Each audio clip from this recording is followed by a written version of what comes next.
ወልድ ወመንፈስ ቅዱስ በስመ አብ ወወልድ ወመንፈስ ቅዱስ አሐዱ አምላክ አሜን።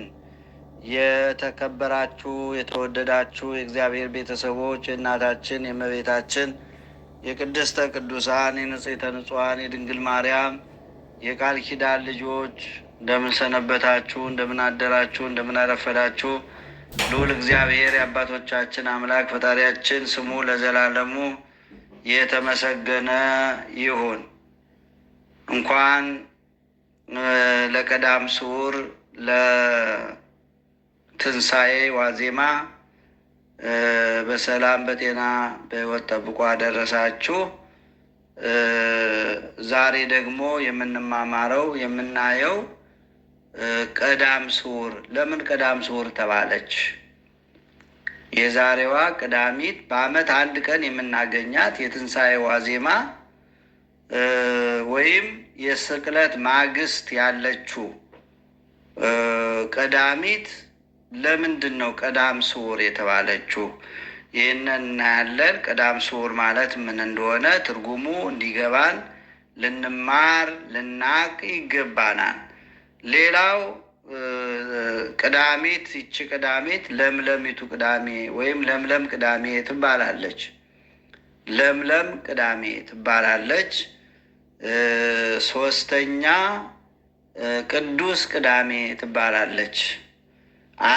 አራተኛ ዝምተኛዋ ሰንበት ወይም ዝምተኛዋ ቅዳሜ ትባላለች። እነዚህን አራት ነጥቦች እንማራለን እናያለን። አምላካችን ልዑል እግዚአብሔር እንዲያስተምረን እንዲመክረን እንዲገስጸን የእሱ መልካም ፈቃድ ይሆንልን። ቀዳም ስዑር ቀዳም ስዑር የተባለችበት ምክንያት ሐዋርያት አባቶቻችን ጌታችን መድኃኒታችን ኢየሱስ ክርስቶስ እነሳለሁ ብሏቸው ነበር። ልብ በሉ። ዓርብ ቀትር 6 ሰዓት ላይ ተሰቅሏል ጌታችን መድኃኒታችን ኢየሱስ ክርስቶስ። ዓርብ ከ6 ሰዓት እስከ 9 ሰዓት ዓለም በሙሉ ጨለማ ሆኗል። ከ9 ሰዓት እስከ 12 ሰዓት ደግሞ ቀን ሆኗል። ለምን? ጌታችን መድኃኒታችን ኢየሱስ ክርስቶስ ቅድስት ነፍሱን ከቅዱስ ሥጋው በራሱ ስልጣን ለይቷታል። 9 ሰዓት ላይ ወደ መቃብር ደግሞ 11 ሰዓት ላይ ወደ መቃብር ወርዷል ማለት ነው። ስለዚህ እነሳለሁ ብሏቸው ስለነበረ ትንሣኤውን ሳናይ እህል ውሃ አንቀምስም ብለው ከምግብ ተከልክለው በር ዘግተው ሲያዝኑ ሲተክዙ ውለዋል። እነማን? አባቶቻችን ሐዋርያት፣ እናቱ ቅድስት ድንግል ማርያም፣ 36ቱ ቅዱሳት አንስት ሐዘንተኞች ሆነው ውለዋል። በራቸውን ዘግተው በሐዘን በልቅሶ በትካዜ ውለዋል። ለምን? አምላካቸው ፈጣሪያቸው መድኃኒታቸው ኢየሱስ ክርስቶስ በመስቀል ተሰቅሎ ዓለምን ለማዳን በራሱ ፈቃድ በጊዜው እነሱ የራሳቸውን የአቅማቸውን አድርገዋል።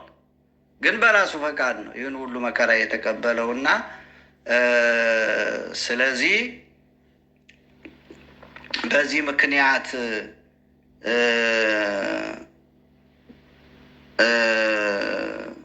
እነሳለሁ፣ በሦስተኛው ቀን እነሳለሁ፣ እሞታለሁ፣ በሦስተኛው ቀን እነሳለሁ ብሎ አስተምሯቸው ስለነበረ ትንሣኤውን ይጠባበቁ ነበር ማለት ነው። ስለዚህ ለምን እህል ውሃ አንቀምስም ብለው ነው። ትንሣኤውን ሳናይ እህል ውሃ አንቀምስም ብለው ከምግብ ተከልክለው በር ዘግተው ሲያዝኑ ሲተክዙ ውለዋል ማለት ነው። በዚህች ዕለት ጌታችን መድኃኒታችን ኢየሱስ ክርስቶስ በከርሰ መቃብር አርፎ የዋለባት ዕለት በመሆኗ ቀዳም ስዑር ትባላለች። ቀዳም ስዑር ትባላለች። የተሻረች ቅዳሜት ማለት ነው። የተሻረች ቀዳሚት ማለት ነው። ይህም በዓመት አንድ ቀን ስለምትጾም ነው። ምክንያቱም ስዑር መባሏ የሚበላባት መሆኗ ቀርቶ ጾም ስለታወጀባት ነው። የሚበላባት ቀን ነበረች። ነገር ግን በዚህች ዕለት የትንሣኤው ዋዜማ የስቅለት ማግስት ቀዳም ስዑር ናት። ስለምትጾም ሐዋርያት ትንሣኤውን ሳናይ አንቀምስም ብለው በራቸውን ዘግተው በሐዘን በልቅሶ በትካዜ ስለተቀመጡ ትንሣኤውን ሳናይ ምንም ነገር አንቀምስም ስላሉ ስለዚህ ተጾማለች ማለት ነው። እና ስለዚህ መብል የሚበላባት የነበረች ነገር ግን መብል የሚበላባት መሆኗ ቀርቶ ጾም ስለታወጀባት ነው ማለት ነው። ነገር ግን የተሻረች ናት በሚል አንዳንድ ሰዎች ያለአግባብ ስራ የሚሰሩባት አሉ ማለት ነው። ይህ ደግሞ ተገቢ አይደለም። መጀመሪያ ትርጉሙ ይግባን ወገኖቼ።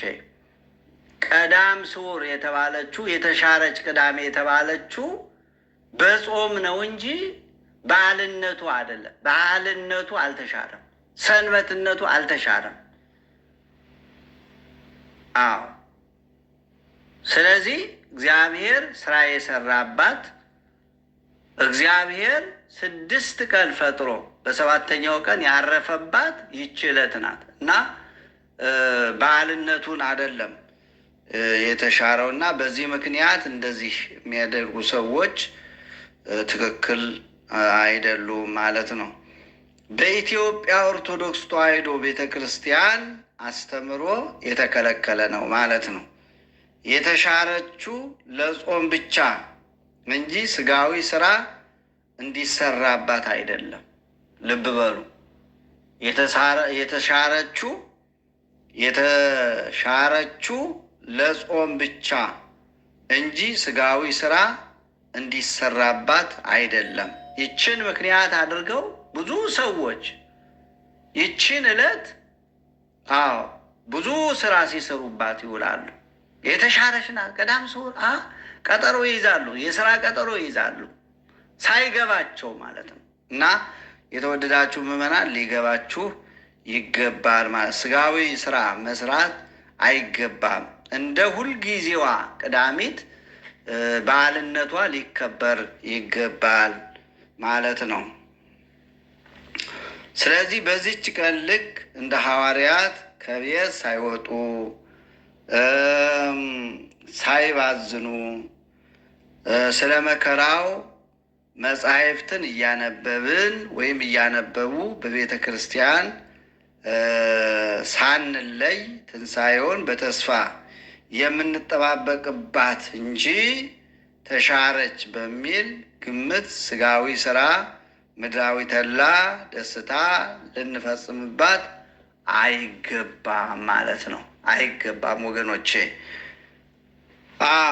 ስዑር የሚለው ትርጉም እስከዚህ ድረስ ካየነው ይበቃናል። ሌላው ለምለም ቅዳሜ፣ ለምለም ቅዳሜ ተብላ ትጠራለች።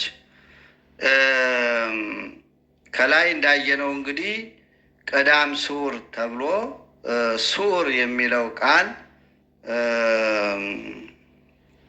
አይተናል። ለምለም ቅዳሜ ማለት ደግሞ ምክንያቱ ለምለም ቄጤማ የምስራች እየተባለ ለምዕመናን ስለሚሰጥባት ነው። በዚህች ዕለት ቄጤማ የሚታደልበት ምክንያት በቂና አስደናቂ ምስጢር አለው።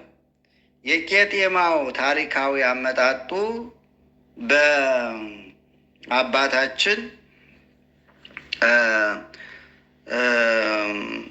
ኖህ ርግብ ለኖህ ሲመሽ ወደ ማታ ሐጸ ማየ አይህ ነትገ ማየ አይህ የጥፋት ውሃ ጎደለ፣ የብሱ ተገለጠ፣ ተራሮች በልምላሜ አጌጡ፣ መዓዛቸውን ሰጡ ስትል በአፏ ቄጤማ ይዛ ለኖህ አባታችን አብስራዋለች ማለት ነው።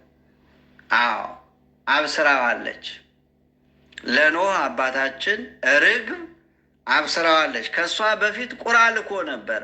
ቁራው በዛው ነው ቀልጦ የቀረው፣ ታማኝነት የለውም። ርግብ ግን ታማኝ ስለሆነች ሐጸ ማየ አይህ ነትገ ማየ አይህ የጥፋት ውሃ ጎደለ፣ የብሱ ተገለጠ፣ ተራሮች በልምላሜ አጌጡ፣ መዓዛቸውን ሰጡ ስትል በአፏ ቄጤማ ይዛ ለኖህ አባታችን አብስራዋለች ማለት ነው። በዚህ አንጻር ቤተ ክርስቲያንም ሐጸ ማየ ኃጢአት ነትገ ማየ ኃጢአት የኃጢአት ውሃ ጎደለ፣ የብስ ደም ደረቀ፣ ፍዳና መርገም ከአዳም ልጆች ራቀ፣ የባርነት መዝገብ ተፋቀ፣ ዕዳ ደብዳቤ ተቀደደ፣ የሰው ልጅ ከፈጣሪው ጋር ታረቀ ስትል የምስራች ብላ ቄጤማ ለሕዝበ ክርስቲያኑ ታድላለች ማለት ነው። የቄጤማውም ስርዓት የቄጤማውንም ትርጉም ሊገባን ይገባል ወገኖቼ፣ ሊገባን ይገባል። አዎ መነሻው ትርጉሙ ይሄ ነው። አዎ አባታችን ኖህ በሱ ዘመን ዓለም ሁሉ በውሃ ጠፍቶ ነበረ። ነገር ግን እሱ ከፈጣሪው ጋር አካሄዱን ከእግዚአብሔር ጋር ስላደረገ ከዚህ ሁሉ መዓት አትርፎ በመጨረሻ ግን ርግብን ነው መልእክተኛ አድርጎ የላካት እና ነትገ ማየ አይህ የጥፋት ውሃ ጎደለ፣ የብሱ ተገለጠ፣ ተራሮች በልምላሜ አጌጡ፣ መዓዛቸውን ሰጡ እያለች በአፏ ቄጤማ ይዛ ለምለም ቅጠል ይዛ ነው የምስራች ያለችው ማለት ነው። እና በዚህ ሁኔታ ነው በአዲስ ኪዳንም ጌታችን መድኃኒታችን ኢየሱስ ክርስቶስ ከእመቤታችን ከቅድስት ድንግል ማርያም ተወልዶ የእኛን ሥጋ ተዋሕዶ ይህን ሁሉ ያደረገልን እሱ ነው። በሞቱ ሞትን አጠፋልን። አዎ ሰይጣንን በመስቀል ተሰቅሎ በደላችን ኃጢአታችንን ተሸክሞ እንጨት ላይ ተሰቀለ። የእኛን ኃጢአት እኮ ነው ወገኖቼ ይዞ የተሰቀለው። ቅዱስ ጴጥሮስ እንደዚያ ይላል። አንደኛ ጴጥሮስ ምዕራፍ 2 ቁጥር 16 ጀምሮ ስለዚህ በእንጨት ላይ ኃጢአታችንን ይዞ እንጨት ላይ ተሰቀለ ይላል። በደላችንን ተሸክሞ እንጨት ላይ ወጣ እና በዚህ ነበር እንግዲህ እሱ ያደረገውን መከራ እሱ ያደረገውን የድነት ጉዞ አስባ ቅድስት ቤተ ክርስቲያን ሐጸ ማየ ኃጢአት ነትገ ማየ ኃጢአት የኃጢአት ውሃ ጎደለ፣ የበለስ ደም ደረቀ ትላለች። የበለስ ደም ደረቀ። ያደረቀው እሱ ነው። መድኃኔዓለም ነው ወገኖቼ። የኃጢአት ውሃም እንዲጎድል ያደረገው እሱ ነው በቸርነቱ እና የበለስ ደም ደረቀ፣ ፍዳና መርገም ከአዳም ልጆች ራቀ፣ የባርነት መዝገብ ተፋቀ፣ ዕዳ ደብዳቤ ተቀደደ፣ የሰው ልጅ ከፈጣሪው ጋር ታረቀ ስትል የምስራች ብላ ቄጤማ ለሕዝበ ክርስቲያኑ ወይም ለምእመኑ ታድላለች ማለት ነው። ማናት እሷ? ቅድስት ቤተ ክርስቲያን የራሱ የሆነ ስርዓትና አፈጻጸም አለው። ቄጤማ ማለት ነው። የራሱ አፈጻጸም አለው። ቄጤማ ለጥፋት ውሃ መድረክ የምስራች መንገሪያ እንደሆነ አሁንም በክርስቶስ ሞተ ነፍስ ከሰው ልጆች ተወገደ። ክብር ምስጋና ይግባው። ሞተ ነፍስ ከሰው ልጆች ተወገደ። ወገኖቼ እኛ በኃጢአት በራሳችን ኃጢአት በፍዳ በራሳችን ካልተያዝን ካላመጣን በቀር በዘር ይተላለፍ የነበረው ኃጢአት ተቋርጧል። አደረቀው። ያደረቀልን እሱ ነው። እና ስለዚህ ቄጤማ ለጥፋት ውሃ መድረክ የምስራች መንገሪያ እንደሆነ ሁሉ አሁንም በክርስቶስ ሞተ ነፍስ ከሰው ልጆች ተወገደ። ክብር ምስጋና ይግባው። የመርገም ውሃ ጎደለ ስትል ቤተ ክርስቲያንም ዛሬ ለልጆቿ ለምእመናን ቄጤማ ታድላለች ማለት ነው። ምእመናንም የምስራች ተምሳሌት የሆነውን ቄጤማ በግንባራቸው ያስሩታል ማለት ነው። የክርስቶስ ተከታዮች ሁሉ ከጨለማ ወደ ብርሃን ከሚያቃጥለው ዋየ ሲኦል ወይም የሲኦል ቃጠሎ ወደ ልምላሜ ገነት መመለሳቸውን ለመግለጽ ነው። ግንባራቸው ላይ ከካህኑ ተቀብለው የሚያስሩት ከሲኦል ወደ ልምላሜ ከቃጠሎ ከእሳት ወደ ልምላሜ ወደ ገነት የመለሰን መድኃኔዓለም ነው። ክብር ምስጋና ይግባው። እሱ መከራ ተቀብሎ ቅዱስ ቅዳሜ ቅዱስ እግዚአብሔር ያረፈባት ዕለት ስለሆነች ቅዱስ ቅዳሜ ይባላል። ዋይረፈ እግዚእነ እምኩሉ ግብሩ ዘሐዘ ይግበር ይላል ኦሪት ዘፍጥረት ምዕራፍ 2 ቁጥር 2 ላይ ይህንን ቃል እናገኛለን። እግዚአብሔር ከእሑድ እስከ ዓርብ 6ቱን ቀናት ፍጥረትን ሲፈጥር ሰንብቶ በቀዳሚት የሚታዩትንና የማይታዩትን ግዙፉንና ረቂቁን ፍጥረት ፈጥሮ ያረፈበት ዕለት ነው። 6ቱን ቀን ግዙፉን የሚታዩትን የማይታዩትን ግዙፉንና ረቂቁን ፍጥረት ሲፈጥር ሰንብቶ በቀዳሚት ዕለት ያረፈበት ዕለት ነው። ዳግመኛ በዚህ ቀን ከሰማያ ሰማያት ወርዶ ከድንግል ማርያም ተወልዶ የፍጥረት ሁሉ ቁንጮ የሆነውን አዳምን ለማዳን ሕመምና ሞት ተቀብሎ የማዳኑን ስራ በመልዕልተ መስቀል ፈጽሞ በመቃብር አርፎባታል። በዛሬው ዕለት ማለት ነው። በመቃብር ያረፈባት ዕለት ናት። ስለዚህ ቅዱስ ቅዳሜ ትባላለች። ገባችሁ ምስጢሩ ወገኖቼ? ቅዱስ ቅዳሜ ይባላል። 3ኛው ይህ ነው። 4ኛው ዝምተኛዋ ሰንበት ትባላለች። በጣም የሚገርም ነው ወገኖቼ። ዝምተኛዋ ሰንበት ቀዳሚት የብዙዎችን ሰዎች ስሜት ቀስቅሶት የነበረው የጌታችን የመድኃኒታችን የኢየሱስ ክርስቶስ ስቅለት ካለፈ በኋላ ሁሉ ነገር ጸጥ ያለበት ቀን በመሆኑ ዝምተኛዋ ሰንበት ይላታል። ሁሉም ነገር ጸጥ አለ። ሁሉም ነገር አበቃ፣ ጸጥ ረጭ አለ። ዓርብ ያ ሁሉ ድብልቅልቅ፣ ያ ሁሉ ሁካታ፣ የሐዋርያት ሐዘን፣ ልቅሶ፣ የድንግል ማርያም እንግልት፣ የድንግል ማርያም ስቃይ፣ የሐዋርያት ደግሞ ያ ሁሉ ሁካታ፣ ያ ሁሉ ድንፋታ፣ ያ ሁሉ ደስታ፣ ሳቅ ስላቁ፣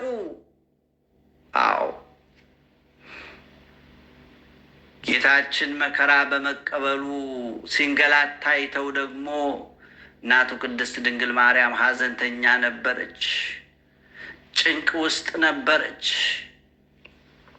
እና ይቺ ቀን ግን ያ ሁሉ አልፎ ዝምታ፣ ሐዋርያት በር ዘግተው ቤት ውስጥ አርፈው የተቀመጡባት ዕለት ናት። ሌላውም ጸጥ ረጭ አለ በቃ። ስለዚህ የዝምታ ቀን ናት ቅዳሜ፣ ቀዳም ስዑር። ለአይሁድ የፋሲካ በዓል የተሰበሰቡበት ሁሉ አብዛኞቹ ወደ የመጡበት ሀገራቸው ተመልሰዋል። ያልተመለሱትም ቅድስት ከተማ ኢየሩሳሌም ለመሰናበት እየተዘጋጁ ነበር ይላል። የቀዳሚት ምሽት እጅግ ጸጥ ብሏል። የአይሁድ ካህናት፣ ሊቃነ ካህናት፣ ፈሪሳውያንና ሽማግሌዎቻቸው ወደ የቤታቸው ሄደው ኢየሱስ ክርስቶስ በመሰቀሉ የተሰማቸውን ደስታ ከቤተሰቦቻቸውና ከወዳጆቻቸው ጋር እየተወያዩ ይፈነድቁ ጀመር ይላል። ክርስቶስን ስላሰቀሉ ከወዳጆቻቸው ጋር ከቤተሰቦቻቸው ጋር ሊደሰቱ ወደ የቤታቸው የሚሄዱት ሂደዋል። ያልሄዱት ደግሞ ለመሄድ እየተዘጋጁ ነበሩ። ስለዚህ ድንፋታው፣ ጩኸቱ፣ ግርግሩ፣ መሰባሰቡ፣ መወያየቱ ያ ሁሉ አከተም አለቀ ማለት ነው እና በዚህ ሁኔታ ነበር እንግዲህ ከቤተሰቦቻቸው ሄደው ሊደሰቱ፣ ሊወያዩ፣ ሊፈነድቁ ደስታቸውን ሊገልጹ ነበር ማለት ነው። ስለዚህ ሰዎች ከሐሙስ ምሽት ጀምሮ ምንም እረፍት አላገኙም ነበር ይላል። በተለይ ዓርብ የአይሁድ ካህናት፣ ፈሪሳውያንና ሽማግሌዎቻቸው በጌታ ላይ የሞት ፍርድ ለማስፈረድ ሲወጡ ሲወርዱ እህል እንኳን ለመቅመስ ጊዜ አልነበራቸውም። እሱን ለማስያዝ፣ ለማንገላታት፣ ለዚህም ለማብቃት የራሳቸውን ደክመዋል። እሱ እኮ በፍቃዱ ነው ወገኖች፣ እሱ በፍቃዱ ነው የተያዘው፣ በፍቃዱ ነው የተገረፈው፣ በፍቃዱ ነው የሞተው፣ በፍቃዱ ነው ወደ መቃብር የወረደው፣ በፍቃዱ ነው የተነሳው። ስላላወቁ ስላልተረዱ ነው ይህን ሁሉ መከራ የሚያዩት። ሙቶ ፈርሶ በስብሶ በቃ ክርስትና በቃ፣ እሱ ከሞተ ከዚህ በኋላ እነሱንም ድራሻቸውን እናጠፋለን ተከታዮቹን ብለው አስበው ነበረ።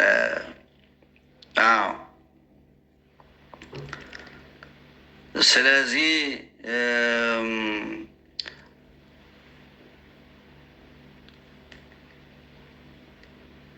በጌታ ላይ የሞት ፍርድ ለማስፈረድ ሲወጡ ሲወርዱ እህል እንኳን ሳይቀምሱ ጊዜ አልነበራቸውም። አይሁድ ጌታችን መድኃኒታችን ኢየሱስ ክርስቶስ ሰቅለው ገድለው እኩይ ምኞታቸውን ከፈጸሙ በኋላ ቀዳሚት ሰንበትን እፎይ ብለው ዋሉ ይላል። እፎይ ብለው ዋሉ። ባለፈው ከሆሳዕና ጀምሮ እኮ አላረፉም እኮ። እህል የሚቀምሱበት ሰዓት እንኳን አልነበራቸውም። አዎ። እና በዚህ ጊዜ ግን አሳልፈው ሰጥተው አስይዘው ጌታን ገድለው እኩይ ምኞታቸውን ስለፈጸሙ ቀዳሚት ሰንበት እፎይ ብለው ዋሉ ማለት ነው። ሐዋርያት አባቶቻችን ግን ቅዳሜን ያሳለፉት በዝግ ቤት ነበር። ስለዚህ ቀዳም ስዑር ሐዋርያት ፈርተው በዝምታ የተዋጡበት፣ አይሁድም ክርስቶስን ገለን አረፍን ብለው ደስታቸውንና እረፍታቸውን በየቤታቸው በዝምታ ያጣጣሙበት ዕለት በመሆኑ ዝምተኛዋ ሰንበት ትባላለች። በአጠቃላይ ቀዳም ስዑር የካህናት ምክር፣ የአለቆች ሴራ፣ የመኳንንት ፍርድ፣ የጎበዞች ቁጣ፣ የይሁዳ ክህደት፣ የጴጥሮስ ፍርሃት፣ የማርቆስ ልብሱን አውልቆ መሸሽ፣ የደቀ መዛሙርት መበተን፣ ሁሉም ጸጥ ረጭ ያለበት ነው። የክርስቶስ ደቀ መዛሙርት እህል ውሃ አንቀምስም ብለው ያለ ክፍያ በነፃ የመገባቸውንና የፈወሳቸውን ያለ መስፈርት የወደዳቸውን ጌታቸውን ወይም ጌታችንን እያሰቡ ያዘኑበት ቀን ነው። መቼ? ቀዳም ስዑር ወገኖች። ስለሆነም ዓርብ የሁሉ ደስታ አልነበረችም። እሁድም የሁሉ ደስታ አትሆንም። ለምን? ዓርብ ያለቀሱ ሰዎች እሁድ ተደስተዋል። ዓርብ ያዘኑ ሰዎች እሁድ ደስ ብሏቸዋል። ዓርብ የሳቁ ሰዎች ደግሞ እሁድ አልቅሰዋል። ዓለም እንደዚህ ናት ወገኖች። ዓርብ ሰርገኞች የእሁድ ለቀስተኞች ሆነዋል። የዓርብ ሐዘንተኞች ደግሞ የእሁድ ሰርገኞች ሆነዋል። እግዚአብሔር ጊዜን እየለዋወጠ እንዲህ ይፈርዳል። አዎ ወገኖቼ፣ እንዲህ ይፈርዳል። ዛሬ የሚገፉ ሰዎች፣ ዛሬ ግፍ በሰው ላይ የሚሰሩ ሰዎች ነገ ያለቅሳሉ፣ ነገ ይሰደዳሉ፣ ነገ ይሞታሉ። አዎ የእጃቸውን ያገኛሉ። የጊዜያት ባለቤት እግዚአብሔር ብቻ ነው ወገኖቼ፣ እግዚአብሔር ብቻ ነው። እና እንዲህ ይፈርዳል ክርስቶስ። ክርስቶስ ሰቃዮቹን በዕለቱ አልቀጣቸውም። ሆኖም የገዛ ስራቸው ግን እንቅልፍ እየነሳ ቀጣቸው።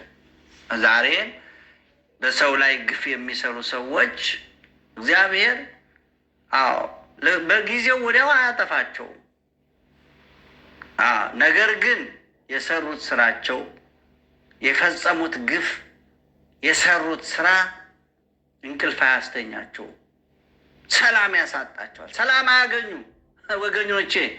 ፊታቸውን ምናምን ስለተቀቡ ከረባት አድርገው ሱፍ ለብሰው በብዙ አጃቤ በብዙ ሰዎች ታጅበው በብዙ መሳሪያ በብዙ ባለስልጣን በብዙ ፖሊስ በብዙ ታጅበው ስለሄዱ ደስተኞች አይምሰላቸው። ደስታ የላቸውም።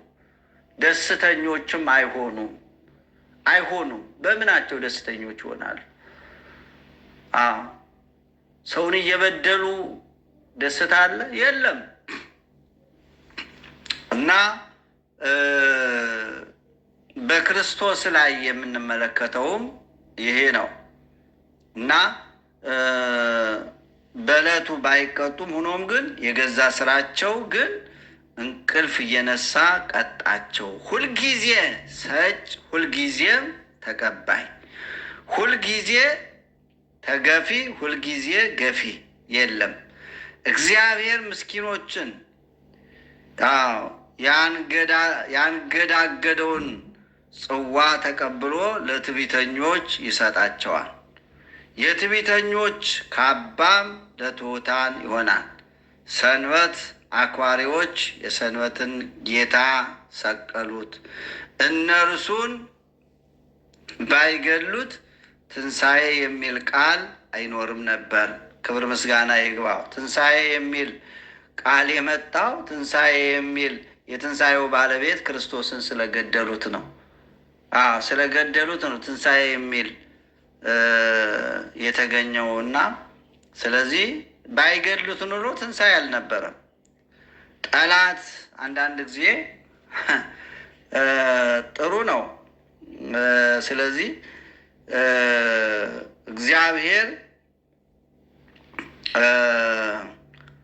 እግዚአብሔር ሁሉንም ነገር ያደርጋል፣ ይፈጽማል። ገዳዮች መግደል ቢችሉም እግዚአብሔር ግን ማስነሳት ይችላል። ክብር ምስጋና ይግባው። ማስነሳት ይችላል የኛ አምላክ። እግዚአብሔር ካስነሳም ከገዳይ ጋር ሂሳብ መተሳሰብ ከንቱ ነው። ምለሱ ምንም አይደለም። ስለዚህ የእግዚአብሔር ልጆች እንግዲህ እስከዚህ ድረስ ካየን ይበቃናል። 4 ነገሮች ነው ያየነው። የመጀመሪያው ቀዳም ሱር ማለት ምንድን ነው? ትርጉሙን የቀዳም ሱርን ቀዳም ሱር ማለት ምን ማለት እንደሆነ አይተናል። ለምለም ቅዳሜ ብለናል። ቅዱስ ቅዳሜ፣ ዝምተኛዋ ቅዳሜ ብለን ነው ያየነው። ስላስተማረን አምላካችን ክብር ምስጋና ይግባው። ለብርሃነ ትንሣኤው በሰላም ያድርሰን። በድጋሚ እንኳን አደረሳችሁ። በዓሉን በዓል ያደርግልን። አሜን።